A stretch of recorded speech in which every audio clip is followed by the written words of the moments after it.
Soumaïla Cissé se porte bien. C'est ce qu'a affirmé son parti politique, l'Union pour la République et la démocratie, ce vendredi 3 avril. L'URD a également annoncé la libération de 8 autres personnes de la délégation. À ce jour, seul le chef de file de l'opposition reste détenu. Les négociations se poursuivent autour de sa libération. Je vous rassure qu'aucune rançon n'a été payée. Les négociations se poursuivent normalement. Elles sont menées par le maire Denis Funke et un groupe de notables. Le président de l'URD avait été enlevé le 25 mars dernier à Tombouctou dans le nord du Mali, alors qu'il était en tournée électorale pour les élections législatives du 29 mars dernier. Après son enlèvement, un comité de crise a été mis en place par le gouvernement qui privilégie la voie de la négociation.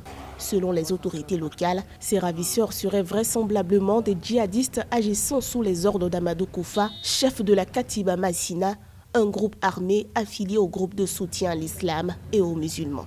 Depuis l'annonce du président Ibeka de tendre la main aux groupes terroristes, on peut s'imaginer que ces groupes également ont peaufiné une stratégie et essayé d'avoir avec eux un certain nombre d'éléments qui puissent peser dans la balance. Et enlever un leader de l'opposition comme Soumaïla Cissé, je crois qu'en termes d'enjeux et d'importance au niveau des négociations, ça peut compter. Donc je pense que là, vous avez bien compris qu'ils ont libéré l'ensemble de sa délégation, en dehors de lui bien sûr, parce que c'est l'élément central de cette négociation. Donc ça montre jusqu'à quel point aujourd'hui au niveau politique cette négociation va pouvoir prendre une certaine allure. Est-ce qu'on va le libérer maintenant? Je pense que c'est une main tendue. Les terroristes annoncent un message au gouvernement de Bamako, j'allais dire ça comme ça, et on attend effectivement qu'il y ait plus ou moins une réaction de ce côté-là pour voir un peu de part et d'autre. Est-ce qu'on met Soumaïla Cissé dans la balance en termes de négociation et quels sont les gains qu'on va obtenir? Selon les résultats provisoires des élections législatives annoncées ce jeudi 2 avril, Soumaïla Cissé a été élu au premier tour.